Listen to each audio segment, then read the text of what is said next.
Visitons la tour Artois, immeuble de 16 étages faisant partie des 9 dernières tours de logement à loyer modéré de Meaux, construits dans les années 60. Sur le palier A. Là, on arrive, c'est les appartements. Alors, on a 5 appartements par palier. Voilà, ça va donner une idée du logement des tours. La tour a accueilli jusqu'à 169 foyers, soit plus de 500 habitants. Elle n'abrite à présent plus qu'une trentaine de locataires en cours de relogement. Depuis 10 ans, les quartiers de grands ensembles de Beauval et Pierre-Collinet sont concernés par un important programme de rénovation urbaine. L'objectif de ce dispositif est de repenser un modèle urbain devenu obsolète et de redonner un cadre de vie agréable et de l'espoir à ses habitants.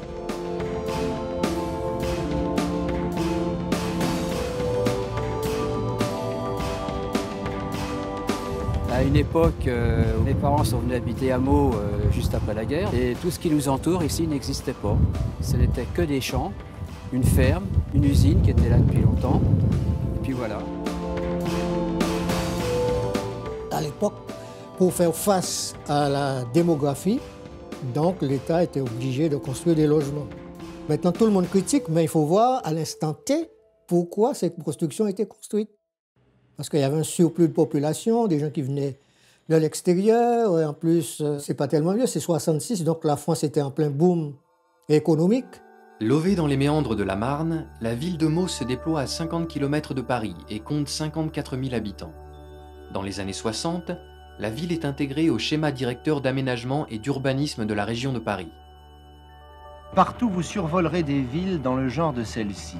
On les appelle les villes dortoirs. Construire plus, moins cher, mieux. Pour cela, une seule solution, construire par grands paquets de milliers de maisons, par ensemble d'habitations. C'est ainsi que les premiers grands ensembles sont construits et donnent naissance au quartier de Beauval et Pierre-Collinet qui accueille 25 000 habitants, soit la moitié de la population meldoise. Toute cette population est arrivée, il a fallu faire des écoles, non plus des écoles à 300-400 élèves, mais à plus de 1000 élèves. On est face à des éléments de grand ensemble, massifs.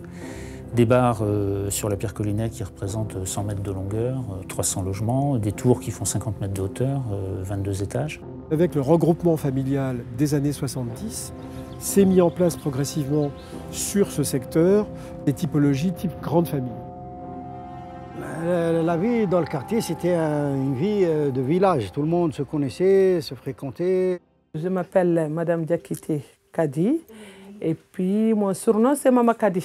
Tout le monde m'appelle Mama Kadi dans ce quartier. J'ai fait tous mes enfants entre Tour Hortensia et Tour Irissa. Avant que les enfants grandissent, c'était bien.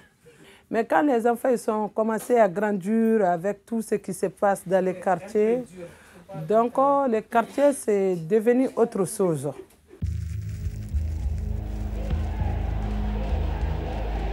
Les crises en général frappent les gens qui sont de très faible niveau de formation.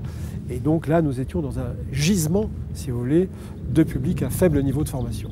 Les jeunes, c'est vrai, à force de galérer, ils n'avaient pas de boulot, ils squattaient tous les coins de rue. Dans les années 90, les quartiers sont les premiers touchés par le chômage et la précarité. Les bars et les tours, symboles de confort et de modernité lors de leur construction, sont dans un état de dégradation avancée. Elles contribuent à la stigmatisation des quartiers qui deviennent le théâtre de violences urbaines. En 5 ans, les chiffres de la délinquance ont été multipliés par 2 chez les adolescentes. La règle principale, c'est que le quartier était tenu par la population, plus précisément par la population jeune. Ils étaient libres de faire ce qu'ils voulaient au sein du quartier. Sont arrivées ici des jeunes filles armées d'un couteau de découpe de viande, de bâtons, de barres de fer, de battes de baseball. Elles ont entre 15 et 17 ans. Elles viennent d'une cité de Meaux en région parisienne et sont prêtes à tout pour défendre leur territoire. Et nous, on ne devait pas déranger. On prenait le travail le matin, donc on trouvait ça par terre. J'étais arrivé un jeudi et lundi, pour me souhaiter la bienvenue, donc on avait incendié un véhicule à l'entrée du centre social, une manière de dire c'est notre territoire. On a un modèle d'habitat qui a répondu à des nécessités de services à leur époque, mais qui ne sont plus du tout adaptés aux attentes résidentielles des ménages et qui surtout génèrent de l'insécurité. Il y avait des coursives de 100 mètres avec plusieurs portes. Et la rue commençait à la sortie de l'appartement, alors que vous étiez toujours dans l'immeuble. À la fin des années 90, les quartiers souffrent de leur enclavement. Ils sont devenus des zones de non-droit que fuient peu à peu les habitants. Jusqu'à 60% des logements sont vacants. La situation géographique du quartier était faite de sorte que c'était un cul-de-sac. Donc ne venait à Coligny que celui qui habitait à Coligny. À l'époque, il y avait une certaine politique qui était de mettre à disposition les services au cœur de la cité. Donc vous allez retrouver la mission locale, la caisse d'allocation familiale. Au bout du compte, un sentiment d'avoir une césure très forte entre la ville et les quartiers, puisque à l'époque, on disait quand on allait en centre-ville qu'on allait à Meaux. Face à cette situation critique, la municipalité décide de réagir. Il faut en finir avec un modèle urbain favorisant la violence et la ghettoisation. Des squares qui n'ont plus que le nom de square, des rues inexistantes, donc un espace qui est finalement totalement déstructuré, où plus personne ne se sent chez soi et où finalement tout dysfonctionne. J'ai très vite fait le diagnostic avec d'ailleurs les Meldois que c'était intenable et que si on voulait vraiment sortir de cet esprit de ghetto, il fallait casser et reconstruire des immeubles à taille humaine. Vous savez, quand vous avez des caravelles, comme il y en a encore d'ailleurs, hein, qui font 15 étages, 270 logements, l'ascenseur qui s'arrête tous les 5 étages, c'est juste invivable pour les gens. En 2003, la fondation de l'Agence nationale de rénovation urbaine crée un effet levier majeur sur le projet porté par la ville de Meaux. 165 millions d'euros sont alors réservés par l'ensemble des partenaires pour la rénovation de ces quartiers. Un projet urbain d'une telle ampleur ne peut pas se mettre en place sans qu'on pense d'abord à l'humain, c'est-à-dire redessiner des rues, redessiner des mailles, des squares, des places, et redessiner surtout un espace privé qui va aller avec la sphère de l'habitation. Afin que l'opération se déroule dans les meilleures conditions, la ville va mettre en œuvre un ambitieux projet urbain et de nombreux dispositifs en étroite collaboration avec les bailleurs, les organismes sociaux, le tissu associatif et les habitants.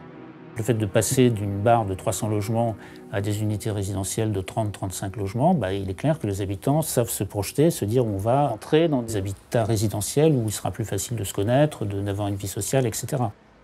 Du coup, en mettant finalement pas beaucoup plus d'argent, on arrive à démolir des éléments de quartier dont plus personne ne veut ou plus personne ne veut habiter et reconstruire un urbanisme à échelle humaine.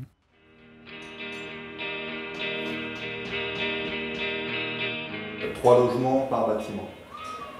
Voilà, sur la vue en plan, donc vous voyez là c'est un local vélo, une petite entrée avec 2 places handicapées et un peu d'espace vert. Il y a eu la mise en chantier qui était très importante. C'était une phase très difficile pour tout le monde, puisqu'on a changé le cadre de vie des résidents. Il y a plusieurs dépliants qui ont été donnés aux habitants, quartier par quartier. Nous avons été en mesure de mettre en place un dispositif de communication beaucoup plus précis et plus efficace, et à travers notamment ce qu'on appelait le point information travaux. L'objectif de ce point information travaux était de contrer les rumeurs qui avaient lieu lors de la rénovation urbaine. On disait tout et n'importe quoi. Les habitants avaient besoin d'être rassurés, d'être informés, avoir les bonnes informations en temps et en heure sur la rénovation urbaine, sur quand est-ce qu'un tel bâtiment allait être démoli, à quel moment ils allaient être logés. Et donc, on disait en 2014-2015, comment sera le quartier où vous habitez? C'est ininterrompu depuis 2003, tous les mois, des réunions d'information mutuelle, des réunions de médiation collective et des réunions où on se parle, en fait, où des gens qui n'avaient pas trop l'habitude de se rencontrer, comme on va dire des représentants des bailleurs, des locataires, des jeunes, de la police, enfin voilà, tous ces gens se réunissent au moins une fois par mois, ça s'appelle l'Observatoire des quartiers. Les Meldois savent qu'ici on n'abat pas un arbre sans en parler, quoi, hein. Et donc tout a été fait en concertation. C'est vrai que la première fois qu'on a démoli, c'était un peu la panique. Les gens d'abord étaient très émus parce qu'ils avaient des souvenirs, hein, quand on leur dit voilà, vous avez grandi dans une barre et on va la démolir. Il y a un choc psychologique. Puis maintenant, tout ça est rentré dans les esprits, dans les habitudes, mais aussi parce qu'on a construit ça avec eux. Et ça a changé beaucoup de choses.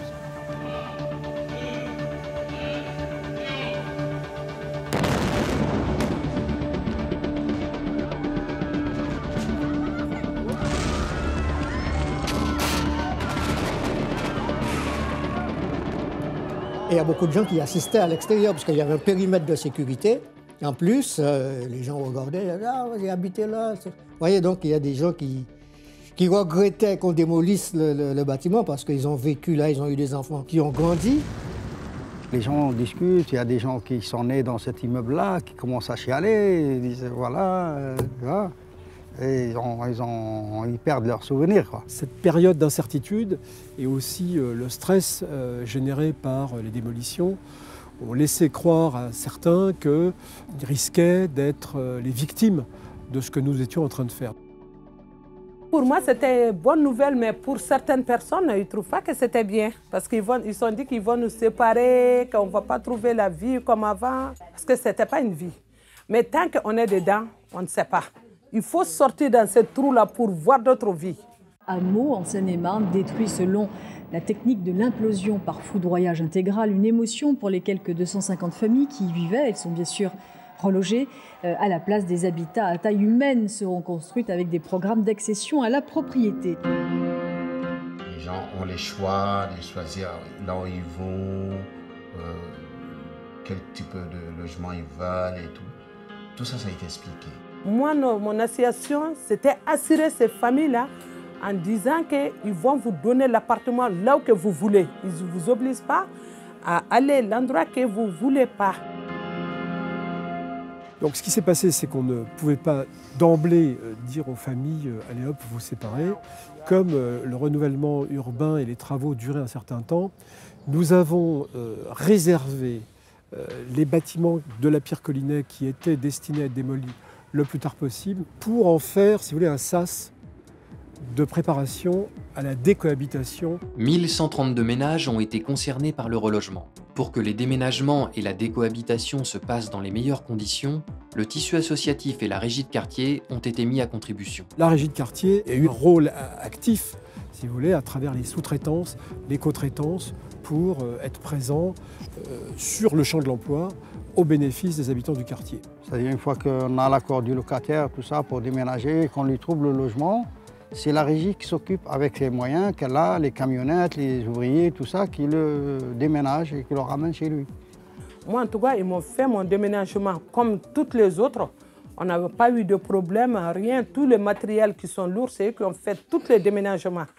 Donc nous avons au départ des quartiers qui sont 100% composés de logements sociaux, zéro logement privé ou à la marge.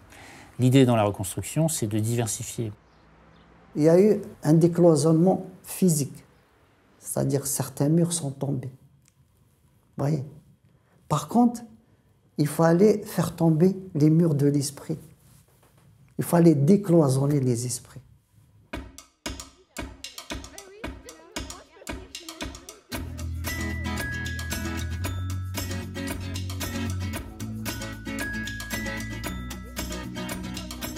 Je suis venu ici pour pas faire mes études. J'étais au pays, j'étais prof de lycée. Pendant 10 ans, on a essayé donc de calmer justement, de s'occuper des jeunes, des parents, de la ville, d'abord du quartier de Collinet et aussi de la ville. Pourquoi? Parce que je dis, bon voilà, nous avons d'abord essayé d'encadrer les enfants à lâcher la délinquance et les mamans à pouvoir travailler. Ce dispositif a donné donc lieu à la mise en place des médiateurs urbains, ce qu'on appelle les adultes relais. Je faisais avec Nourdine, les gens du centre social Louise Michel, ce qu'on appelait des tournées préventives en été, pour que les enfants qui traînent au bas des bâtiments puissent rentrer plus tôt, ou du moins la présence d'adultes les empêchait de faire trop de bêtises. On a concentré notre action sur les aires de jeu pour les jeunes. Et puis, comme il y avait les adultes qui venaient aussi quand même, hein, les chefs de tribu sont venus, on leur a dit que ça serait bien que les mamans viennent. Et je crois que la grande victoire, c'est quand les mamans sont descendues. Démolir des tours vétustes et reloger les habitants est une chose, mais reconstruire un quartier favorisant le bien vivre ensemble en est une autre. L'implication des femmes a été indispensable, mais ne s'est pas faite d'elle-même. Des groupes de parole ont été mis en place et le tissu associatif est toujours fortement sollicité. Mama Kadi et Ferdinand Ezembe sont deux des nombreux acteurs de ce renouveau social. Mais la vie d'aujourd'hui et d'avant, c'est pas pareil. Il y a eu beaucoup de changements dans le quartier. Au niveau des problèmes de cantine de nos enfants, si on parle, c'est réglé. Si les problèmes qui sont au niveau des centres pour les enfants, c'est pareil. Avec M. Zambé, on trouve toujours la solution. Il y avait une double fracture entre les enfants et les parents, parce que les enfants sont d'une autre génération, avec des parents très traditionnels qui venaient pour la plupart des régions rurales du Mali. Donc il fallait expliquer aux parents qu'est-ce qu'un parent en France, mais aussi expliquer aux enfants que leurs parents n'étaient pas aussi attardés que ça et qu'il fallait qu'ils comprennent les réactions de leurs parents qui n'avaient pour eux de capital culturel que ce qu'ils avaient ramené de leur pays d'origine. Donc mon travail était de libérer la parole pour pouvoir réintégrer ces populations dans le projet qu'on appelle républicain, c'est-à-dire parler de l'école, des devoirs des parents et des devoirs de l'État aussi vis-à-vis de ces populations et de les ouvrir à un autre environnement qui n'est pas seulement celui de la cité où elles habitaient. Il était très important, notamment du point de vue des enfants, de faire en sorte que ces derniers évoluent dans des conditions les plus favorables possibles pour leur éviter ce qui était parti pour être un échec scolaire massif. C'est moi qui s'occupais de cette branche dans l'association pour essayer d'aider les enfants à être aux devoirs. Et donc on a aidé les enfants soit à préparer les brevets et on est parti même à essayer de préparer aussi ceux qui préparaient les bacs, des trucs comme ça, ainsi de suite. Et aujourd'hui, on a des enfants, des licenciés, ainsi de suite. Quand ils viennent, quand ils nous trouvent, bon, voilà, ils sont très contents du travail qu'on a fait. Donc on a eu finalement la chance d'être en avance suffisamment dans notre programme de rénovation urbaine pour être aussi en situation d'avoir à innover dans les autres champs, de façon à garantir la bonne marche de tout ce projet au bénéfice des habitants. En parallèle de la construction d'un nouveau modèle d'habitat, des espaces verts et équipements de proximité ont été créés. Ils sont aujourd'hui des vecteurs fondamentaux de lien social.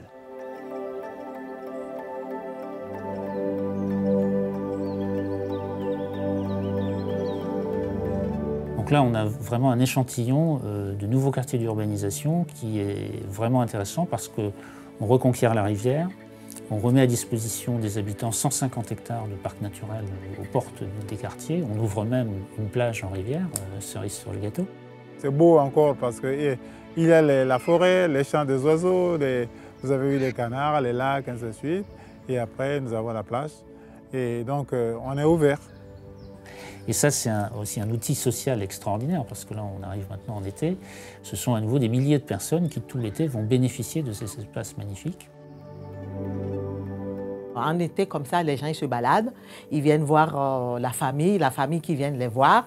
Et l'après-midi, comme ça, donc on fait les 100 pas derrière et tout. Bon, c'est très, très, très agréable. Le respect est de retour sur les quartiers.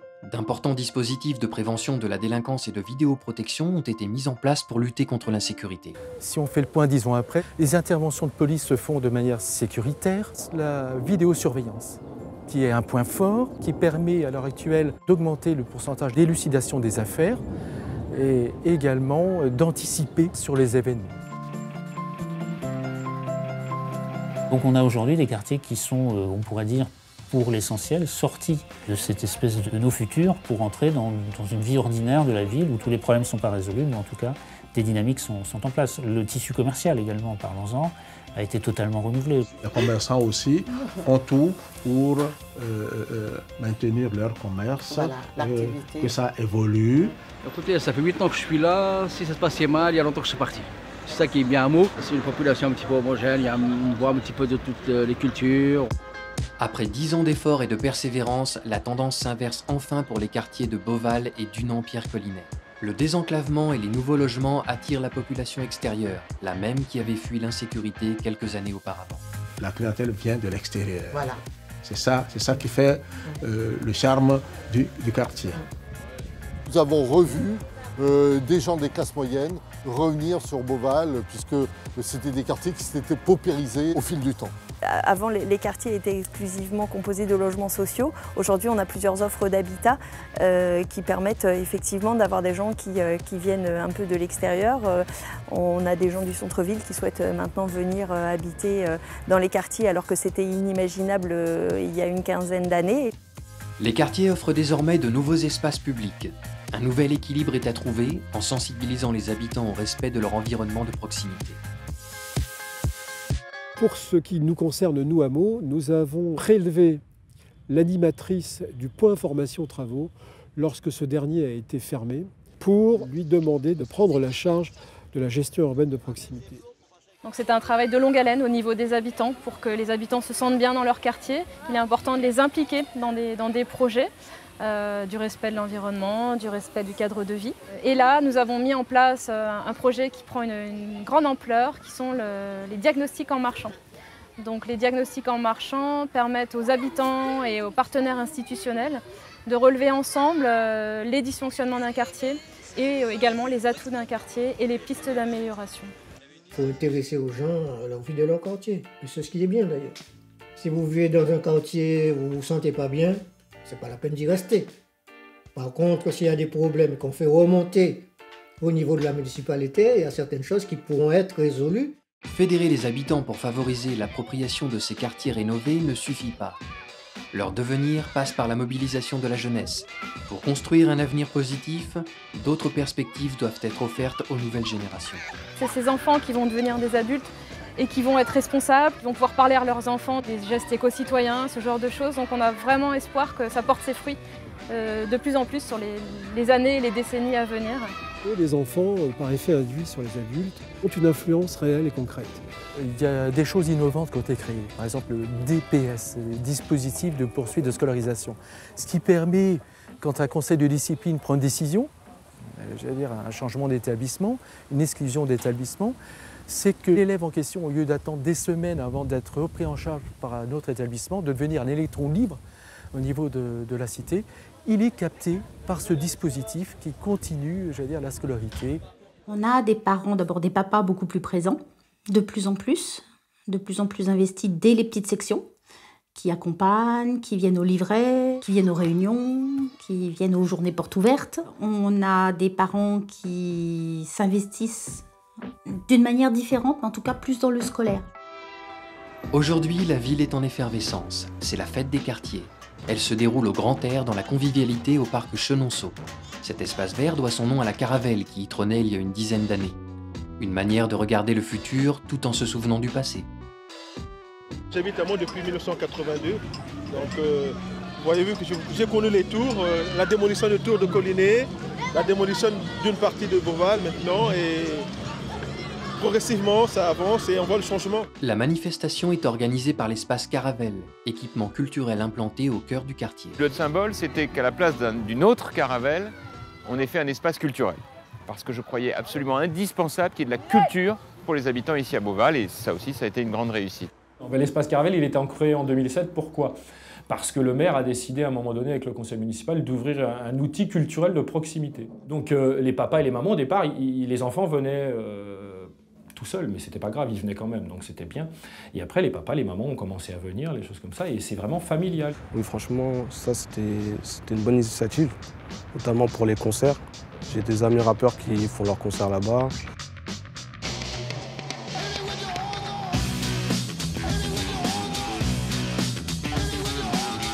Nous, c'est vraiment développer et ouvrir à tout public le sport, la culture, la danse. Et donc nous, nos projets, c'est vraiment toujours aller plus loin. Donc là, Zach et Ludo, ils sont sur l'entraînement pur breakdance sur des cours avec des enfants de 6-10 ans et 11-15 ans. Donc le but, c'est ce que je dis toujours, c'est ces petits-là qu'on est en train de former. C'est pas on leur apprend à danser, on les laisse partir. Le but, c'est vraiment qu'ils rentrent dans le groupe Fantasy Ramada. Mais de façon plus structurée qu'on ait pu avoir nous, parce que voilà, nous, c'était vraiment dans la rue, on était libres et autonomes. Heureusement que les grands nous ont cadrés, mais là, vraiment, ils ont une structure.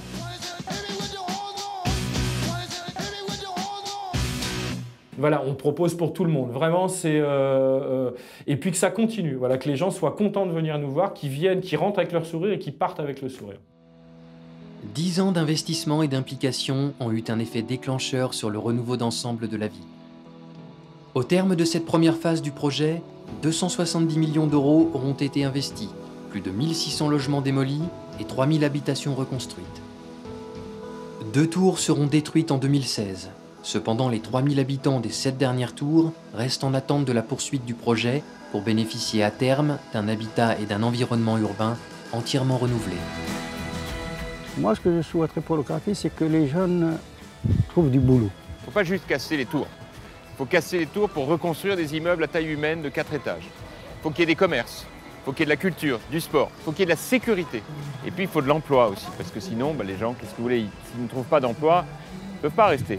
Et donc, je suis en train de construire un parc d'activités économiques avec des entreprises qui pourront accueillir jusqu'à 4000 emplois, ce qui pour le Pays de Meaux est très important.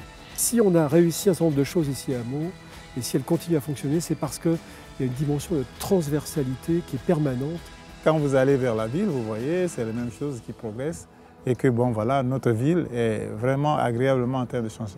Meaux, c'est un nouveau visage. Hein. Franchement, par exemple, quelqu'un qui est pas revenu depuis 20 ans à Meaux, voire 10 ans, il revient, il dit mais c'est quoi ça? C'est devenu tout calme, il ne reconnaît plus la ville, franchement. Plus personne ne contestera qu'il faut poursuivre cette rénovation urbaine selon le mode qui finalement a réussi et qui est aujourd'hui plébiscité par les habitants. Les gens, ils sont je crois, heureux de voir qu'il y avait un espoir, quoi, et qu'on leur a donné cet espoir.